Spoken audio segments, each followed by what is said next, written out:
حال درماندگاں کد، درماند کا معنی ہوتا ہے بیٹا عاجز، مجبور. حال درماند مجبور آدمی کا حال، اور درماندگاں یہ جمع بنا دی گئی اسی کی، تو معنی ہوگا عاجز و بیکس اور مجبور لوگوں کا سانت. کون جانتا ہے کہ باحوال خیش درماند، کہ اپنے ہی احوال میں چور رہتا ہے. درماند رہتا ہے یعنی اپنے احوال میں چور رہتا ہے، یعنی جس کو عیش اور سکون کی زندگی میسر ہو جاتی ہے تو وہ صرف اپنے ہی خوش خیالیوں میں اور اپنے حال میں چور رہتا ہے اور اپنے ہی احوال میں مشغول رہتا ہے. کسی مجبور اور پریشان اور عاجز آدمی کا حال ایسا شخص نہیں جانتا ہے. پریشان تو وہی جانے گا جس نے پریشانیوں کا سامنا بھی کرا ہو. این کے بر مرکب تازندہ سواری ہوشدار، کہ خرے خار کشے سوختہ در آب و گلست. این یہ کہ بر مرکب تازندہ سواری، مرکب تازندہ تیز رفتار سواری،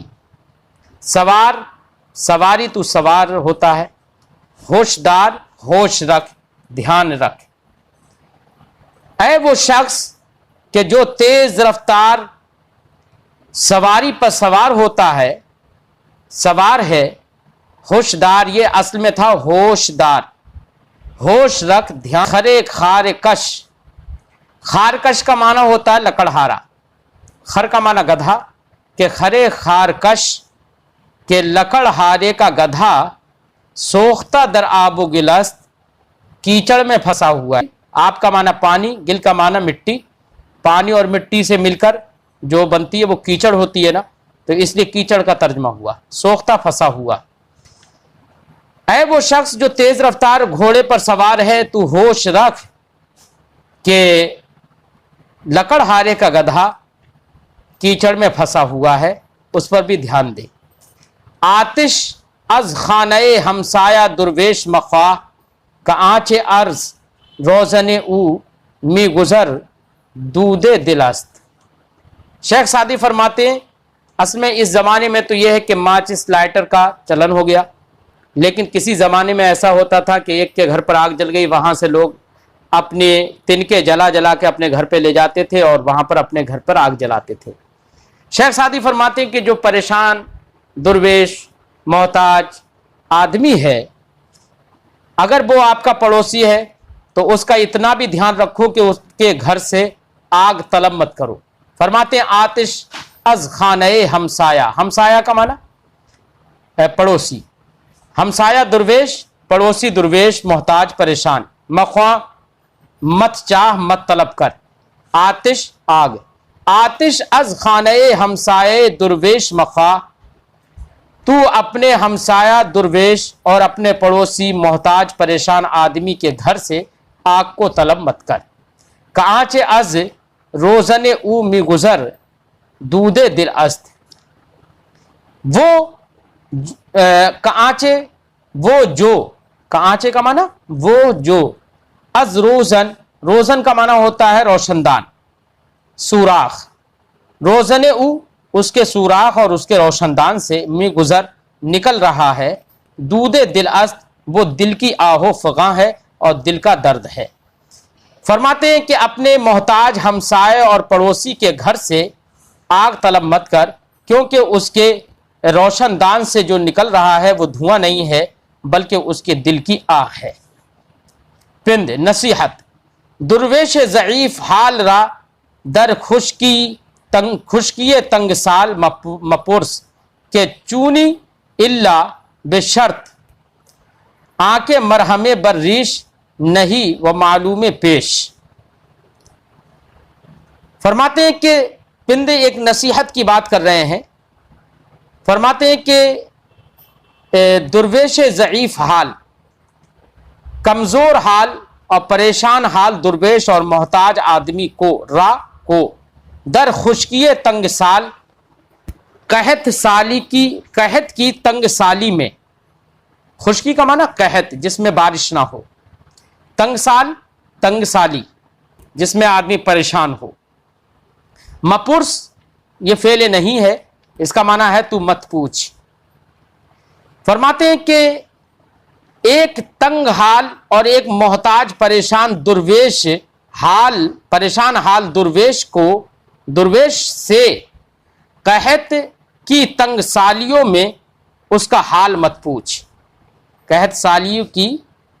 قحط کی تنگ سالیوں میں اس کا حال مت پوچھ. کیوں؟ اس لیے کہ چونی کا معنی ہوا چونی در حقیقت میں تھا چون ہستی.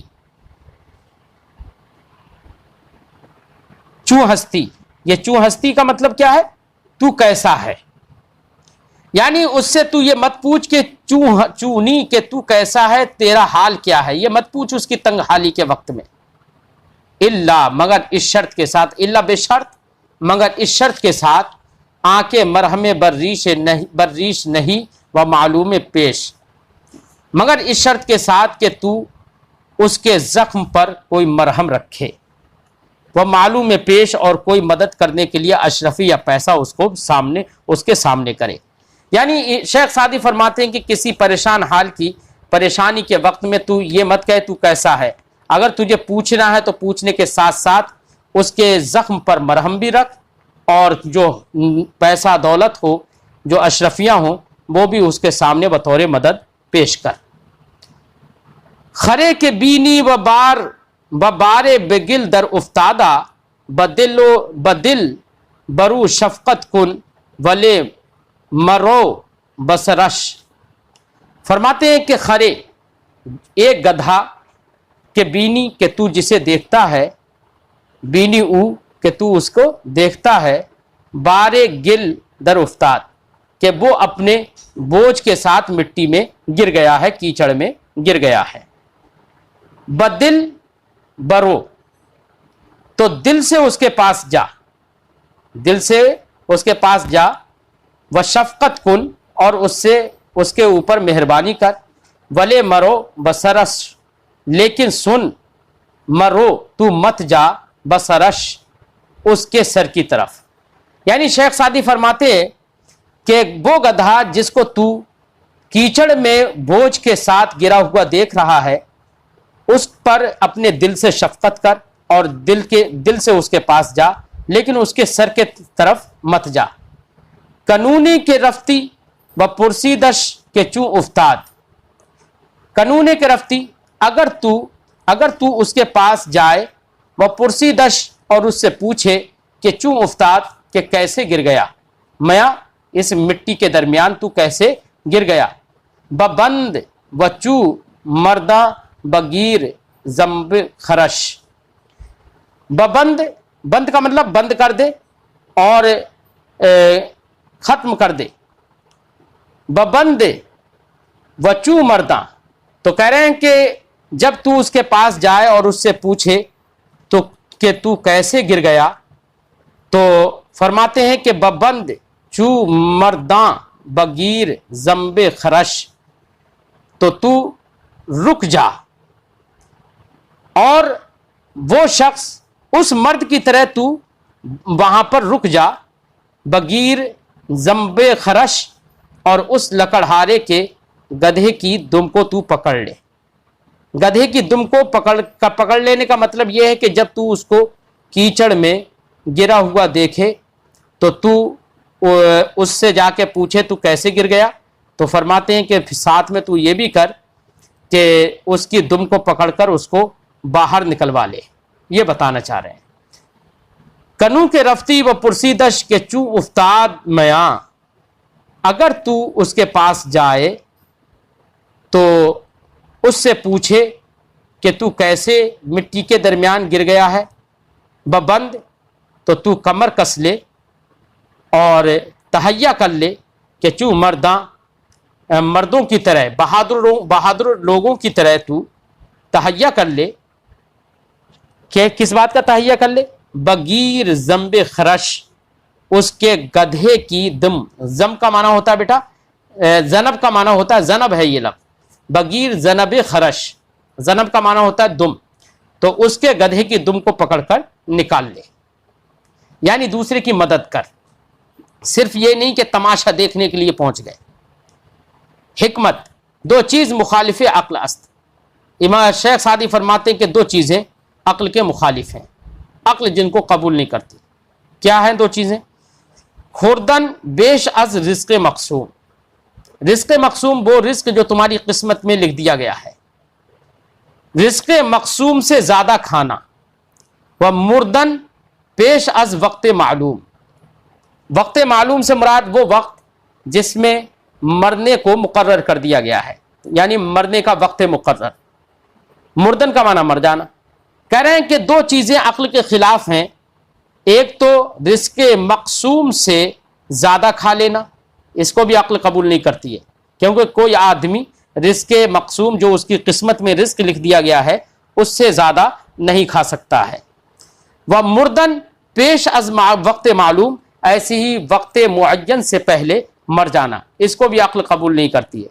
لہذا شریعت کا تو یہی حکم ہے کہ کوئی آدمی اپنے رزق سے زیادہ نہیں کھا سکتا، جو اس کی قسمت میں رزق ہے وہی وہ کھاتا ہے، اور عقل بھی یہی کہتی ہے۔ اور ایسے ہی شریعت یہ بھی کہتی ہے کہ وقت مقرر جس کے لیے ہے وہ اسی وقت پر جا کر مرتا ہے، اس سے پہلے نہیں مرتا ہے، جبکہ فلاسفہ اس بات یہ کہتے ہیں کہ آدمی مرنے سے وقت جو اس کے لیے مقرر کر دیا گیا ہے اس سے پہلے بھی وہ مر جاتا ہے۔ تو شیخ سعدی فرماتے ہیں عقل ان لوگوں کی باتوں کو قبول نہیں کرتی ہے، کیونکہ رزق مقسوم سے زیادہ کوئی کھا نہیں سکتا اور وقت معلوم سے پہلے کوئی مر نہیں سکتا۔ تو قضا دیگر نشود در ہزار نالو آہ بشکر یا بشکایت بر آیت از دہنے۔ شیخ سعدی فرماتے ہیں کہ جو قضائے مبرم ہوتی ہے، جو اللہ کے یہاں پر فیصلہ کر دیا گیا ہے کہ ایسا ہی ہوگا اور اس میں کوئی ٹس مس نہیں ہو سکتی، ادھر ادھر نہیں ہو سکتا، کوئی رد و بدل نہیں ہو سکتی، اس کو قضائے مبرم کہتے ہیں۔ اسی قضائے مبرم کے بارے میں شیخ سعدی فرماتے ہیں قضا دیگر نشوت بدلتی نہیں ہے، قضائے مبرم بدلتی نہیں ہے، در ہزار نالو آہ، بہت سارے ہزارہا نالو آہ اور آہو فریاد کرنے کے باوجود قضائے مبرم بدلتی نہیں ہے۔ بشکر یا بشکایت بر آیت از دہنے، وہ ہزار آہو نالا اور رونا دھونا آہو فگاں، وہ ہزارہا آہو فگاں شکر کے ذریعے سے دہن میں آئے ہوں، یعنی زبان پر آئے ہوں، یا بشکایت بر آیت، یا شکایت کے طور پر۔ یعنی شیخ سعدی فرماتے ہیں کہ چاہے آدمی شکایت کے طور پر آہو فگاں کرے یا شکر کے طور پر آہو فگاں کرے، اگر قضائے مبرم ہے تو وہ ہرگز نہیں بدلتی۔ فرماتے ہیں قضا دیگر نشود، قضا بدلتی نہیں ہے، یعنی قضائے مبرم بدلتی نہیں ہے، در ہزار نالو آہ، ہزارہا آہو فغاں کے ذریعے، چاہے وہ آہو فغاں ہزارہا بار بشکر یا بشکایت برآیت از دہنے، کہ وہ شکر کے طور پر یا شکایت کے طور پر زبان پر آئے۔ فرشتہ کے وکیل است بر خزائن باد، چے غم کنت کے بمیرت چراغ پیر زنی۔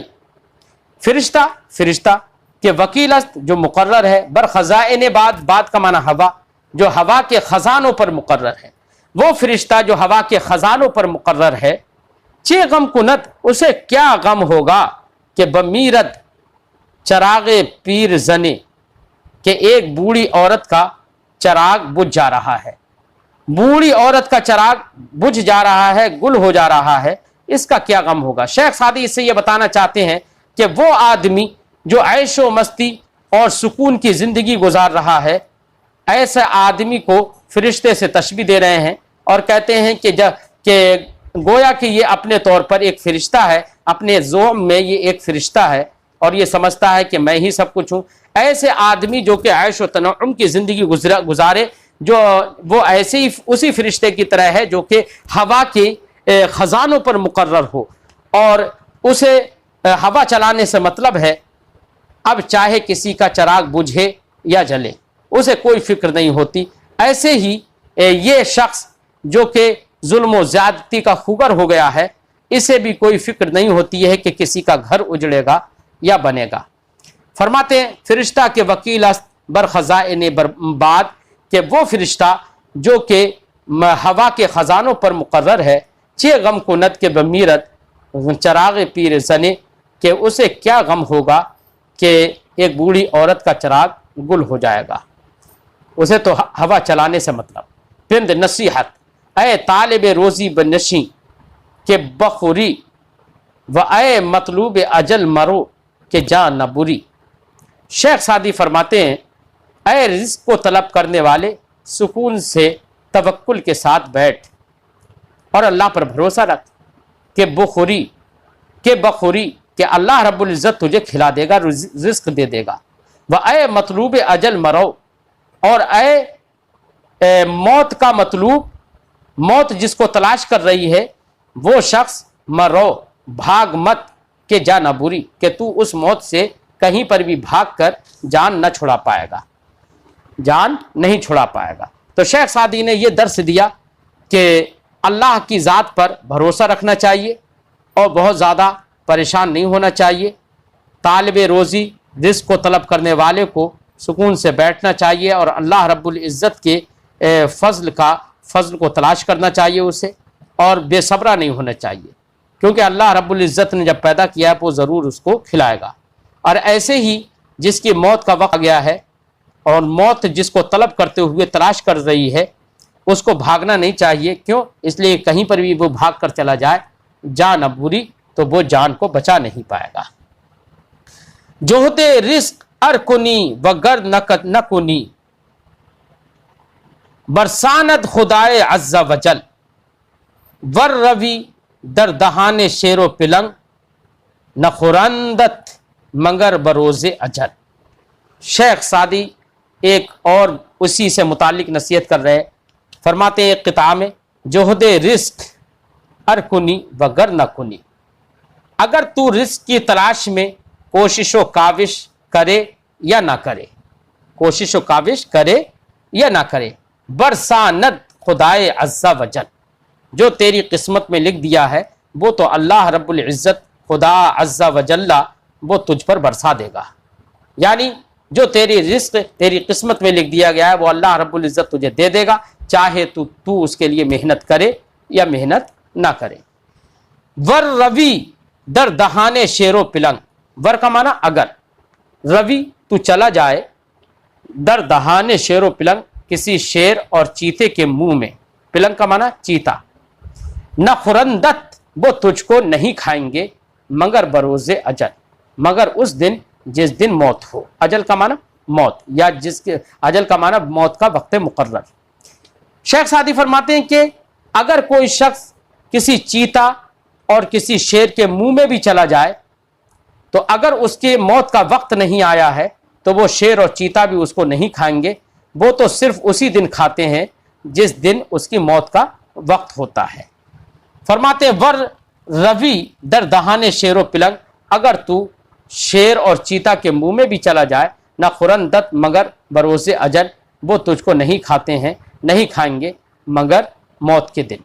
حکمت توانگر فاسق کلوخ زر اند، و دست و درویش صالح شاہد خاک آلود، و این یک دلق موسیٰ است مرقع، و آن ریش فرعون مرصع، و این شدت نیکاں روی در فرجدار دو در فرجدارد، و دولت بیداں سر در نشیب۔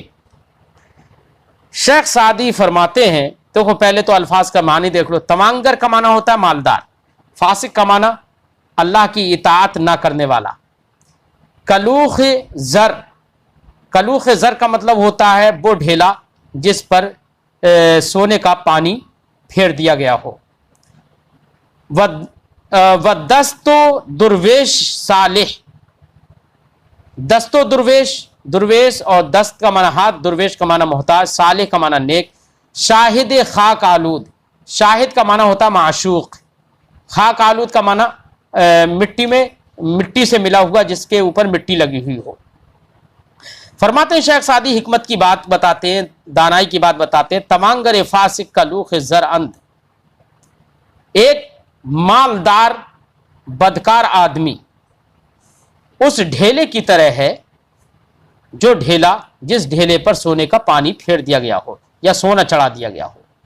وہ دست و درویش صالح شاہد خاک آلود، اور ایک نیک محتاج آدمی اور اس کا ہاتھ معشوق ایک خاک آلود معشوق کی طرح ہے. یعنی فاسق مالدار ایک سونا چڑھائے ہوئے ڈھیلے کی طرح ہے، اور ایک نیک درویش جس کے پاس کچھ نہیں ہے وہ معشوق خاک آلود ایک خاک آلود معشوق کی طرح ہے. کہ ایک معشوق کو کتنے ہزارہ عاشق تلاش کرتے ہیں، طلب کرتے ہیں، اس کے بہت سارے خریدار ہوتے ہیں، لیکن ایک ڈھیلا جس پر پانی سونے کا پانی چڑھا دیا گیا ہو اس کو کوئی پوچھنے والا نہیں ہوتا ہے، تو اس کی کوئی اہمیت اور حیثیت نہیں ہوتی ہے. یہ بتانا ہے. وَإِن يَكِ دَلَقِ مُوسَىٰ است مرقع، یہ یعنی درویش، ان دونوں میں سے ایک یعنی درویش صالح وہ موسیٰ کی موتیوں سے مرقع کا مطلب ہوتا ہے جس میں پیوند لگا دیے گئے ہوں. ان میں سے ایک یعنی درویش صالح موسیٰ کی پیبند پہ پیمد لگی ہوئی گدڑی ہے. دلق کا معنی گدڑی ہے. وہاں ریش فرعون، اور وہ تمانگر فاسق وہ فرعون کی داڑھی ہے. مرصع، جس داڑھی کو جواہر سے آراستہ کر لیا گیا ہو، اور وہ فرعون کی موتیوں سے جڑی ہوئی داڑھی ہے. ولیکن شدت نیکاں روی در فرج دارت و دولت بداں سر در نشیب. فرماتے ہیں کہ شدت نیکاں، نیک لوگوں کی سختی، روی در فرج دارد، فرج کا معنی ہوتا ہے بیٹا کشادگی، آسودگی، خوشحالی.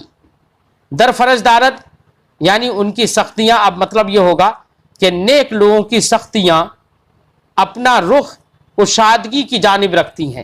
یعنی نیک لوگوں کی سختیوں سے انسان پر کشادگی آتی ہے، ان کا رخ، یہ روی نہیں ہے روئے ہوگا یہ لفظ. شدت نیکا روئے در فرج دارت، نیک لوگوں کی سختی کا رخ کشادگی کی جانب ہوتا ہے. وہ دولت بداں، اور برے لوگوں کی، بدکاروں کی دولت سر در نشیب، سر کو نیچا رکھتی ہے. کہنے کا مقصد یہ ہے کہ نیک لوگوں کی سختی اور جو پریشانی ہوتی ہے وہ ایسی ہوتی ہے کہ اس کو ایک دن کشادگی کا راستہ ملتا ہے، اور برے لوگوں کی دولت جو اپنی دولت پر نازاں ہیں ایک دن ایسا آتا ہے کہ ان کا سر وہ دولت نیچے گڈھے میں گرا دیتی ہے. ہر کرا جاہو دولت است بداں خاطر خستہ ندر نخواہت یافت. تو یہاں پر یہ ہوا ہر کرا، ہر کے را، یہ ہے اصلی عبارت. تو معنی ہوگا ہر کے را، ہر وہ شخص جو جاہو دولت است، جس کے پاس جاہو دولت ہے، یعنی دولت و مرتبہ ہے، جاہو حشم ہے نا، بداں اس دولت کی وجہ سے خاطر خستہ در نخواہت یافت نہیں پائے گا. یہ معنی ہوا اس کا. تو معنی ہوگا خاطر دریافتن کا معنی ہوتا ہے دلجوئی کرنا بیٹا. در نخواہت یافت دلجوئی نہیں کرے گا. فرماتے ہیں شیخ سعدی کہ یہ جو شخص ہے جس کے پاس جاہو دولت، جاہو حشم ہے، ہر کرا جاہو دولت است بداں، اے ہر وہ شخص کہ جس کے پاس دولت اور جاہو مرتبہ ہے، بداں تو اس جاہو دولت کی وجہ سے خاطر خستہ ایک پریشان دل آدمی کو در نخواہت یافت، وہ خاطر در یافت کا معنی ہوتا ہے دلجوئی کرنا، نخواہت یافت کا مطلب ہوگا دلجوئی نہیں کرے گا. وہ شخص جو اپنی جس کے پاس جاہو دولت ہے اور مرتبہ ہے، اور اس جاہو دولت اور مرتبے کے ذریعے سے وہ اپنے کسی پریشان حال اور پریشان دل آدمی کی دلجوئی نہ کرے گا، خبرش تو اس کو خبر کر دے، خبرش تو اسے بتا دے، خبرش دے تو اسے بتا دے، اس کو خبر دے دے کہ ہیچ دولت و جاہ بسرائے دیگر نخواہد یافت۔ سرائے دیگر کا معنی دار آخرت، سرا کا معنی ہوتا ہے بیٹا گھر، سرائے دیگر دوسرا گھر، یعنی دنیا کے علاوہ دوسرا گھر، وہ کیا ہے؟ آخرت کا گھر۔ تو اس سے تو کہہ دے، اسے خبر کر دے کہ جاہو دولت جو ہے وہ داخل دار آخرت اس کے ذریعے سے دار آخرت نہیں پائے گا، یعنی آخرت میں اس کو اس کا فائدہ نہیں ملے گا اگر دولت کو اس نے کسی پریشان حال پر، پریشان حال کی دلجوئی اگر دولت کے ذریعے سے نہیں کی ہے تو اس کو دار آخرت میں سکون نہیں ملے گا، یہ بتانا چاہتے ہیں۔ فرماتے خبرش دہت، خبرش دہ اس کو خبر دے دے کہ ہیچ دولت و جاہ بسرائے دیگر نخواہد یافت، کہ وہ یہاں پر جو دولت و جاہ و مرتبہ ہے، یہ جاہ و مرتبہ اور دولت دوسری دنیا میں وہ ہرگز نہیں پائے گا۔ حکمت، حسود از نعمت حق بخیل است۔ حسود کا معنی ہوتا ہے بہت حسد کرنے والا شخص۔ حسد کرنے والا شخص اللہ تعالیٰ کی نعمت سے بخیل ہے، کیونکہ وہ حسد کرتا ہے۔ حسد کا مطلب یہ ہوتا ہے دوسرے کی نعمت کو، دوسرے کی خوبیوں کو دیکھ کر جل جانا، تو اس کا مطلب اللہ کی نعمت اور اللہ کی خوبیاں، دی ہوئی خوبیوں سے وہ بخیل ہے، وہ پسند نہیں کرتا ہے اسے۔ حسود از نعمت حق بخیل است، حسد کرنے والا حق کی نعمت سے بخیل ہے۔ کہ بندے بیگانہ را دشمن می دارد، کہ بیگانہ بیچارہ اور الگ آدمی، بندے بیگانہ محسود شخص جس پر حسد کیا جا رہا ہے، کہ بندے بیگانہ را دشمن می دارد، کہ ایک وہ آدمی جس سے وہ حسد رکھ رہا ہے اس کو دشمن بنا لے رہا ہے، اس کو دشمن رکھتا ہے۔ تو دشمن رکھنے کا مطلب یہی ہے کہ یہ اللہ کی نعمت سے خوش نہیں ہے اور بخیل ہے اس پر۔ مرد کے خشک مغز را دیدم، رفتہ در پوستی صاحب جاہ، گفتم اے خواجہ گر تو بدبختی، مرد میں نیک بخت راچے گناہ۔ شیخ سعدی فرماتے ہیں کہ میں نے ایک ایسے آدمی کو دیکھا جو نہایت خشک مغز ہے، خشک دماغ ہے۔ یہ خشک دماغ بولتے ہیں، اگر خشک مغز بولتے ہیں تو اس سے مراد ہوتا ہے بے وقوف آدمی۔ تو مطلب یہ ہوا کہ مرد کے خشک مغز را دیدم، ایک خشک مغز یعنی ایک بے وقوف آدمی کو میں نے دیکھا۔ رفتہ در پوستین صاحب جاہ، کہ ایک قدر و منزلت اور جاہو حشم والے آدمی کے سلسلے میں وہ غیبت کر رہا ہے، برائیاں کر رہا ہے۔ گفتم، تو میں نے اس سے کہا اے خواجہ، اے صاحب، گر تو بدبختی، اگر تو بدبخت ہے، مردوں میں نیک بخت راچے گناہ، تو اس میں نیک بخت آدمی، نیک قسمت آدمی کا کیا گناہ ہے جو تو اسے برائی، اس کی برائی کر رہا ہے، اس کو برا بھلا کہہ رہا ہے؟ سمجھے نہیں؟ تو آدمی ایسا ہی ہوتا ہے کہ اپنے اندر تو خوبیاں پیدا نہیں کرتا ہے، لیکن دوسری کی خوبیوں کو دیکھ کر اسے برا لگتا ہے اور جلتا ہے اور اس کی برائیاں تلاش کرنے لگتا ہے، جگہ جگہ برائیاں بیان کرنے لگتا ہے۔ تو شیخ سعدی نے فرمایا کہ میں نے ایک بے وقوف آدمی کو دیکھا کہ جو جاہو مرتبہ اور قدر و منزلت والے آدمی کی برائیاں کر رہا ہے۔ رفتہ در پوستین کا مطلب کیا ہوتا ہے؟ برائیاں کرنا۔ اور صاحب جاہو مرتبہ والا آدمی، کہ ایک صاحب مرتبہ آدمی کی برائیاں کر رہا ہے۔ تو میں نے اس سے کہا، گفتم، میں نے اس سے کہا اے خواجہ، اے صاحب، گر تو بدبختی، اگر تو بدبخت ہے، مرد میں نیک بخت راچے گناہ، تو اس میں نیک آدمی کا کیا گناہ ہے، نیک خوش قسمت انسان کا کیا گناہ ہے؟ اگر تو بدبخت ہے تو تو اس کی کیوں برائی کر رہا ہے؟ قطعہ الا تنخواہی بلا برحسود، کہ آن بخت بر گشتہ خود در بلا است۔ شیخ سعدی فرماتے ہیں الا، سنو، خبردار ہو جاؤ، تو تا نخواہی، تا کا معنی ہرگز، تا نخواہی، تو ہرگز مت چاہ، بلا کا معنی مصیبت، برحسود حسد کرنے والے پر۔ شیخ سعدی فرماتے ہیں کہ اے آدمی سن لے، تو ہرگز حسد کرنے والے کے لیے مصیبت کا طلبگار مت بن کہ بخت برگشتہ خود در بلا است۔ بخت برگشتہ اس کا معنی ہوتا ہے بدبخت اور بد نصیب، کہ بخت برگشتہ کہ وہ بدبخت آدمی خود در بلا است، خود ہی ایک مصیبت میں پھنسا ہوا ہے، کیونکہ وہ حسد کر رہا ہے تو یہ حسد کرنا بھی تو ایک مصیبت ہی ہے نا۔ تو شیخ سعدی فرماتے ہیں کہ ایسے حسد کرنے والے کے لیے تم مصیبت کی تلاش مت کرو، مصیبت کے خواہاں مت ہو، کیونکہ وہ تو بد نصیب خود ہی ایک بلا میں مبتلا ہے، یعنی حسد کرنے کی بلا میں خود ہی اور مصیبت میں خود ہی مبتلا ہے۔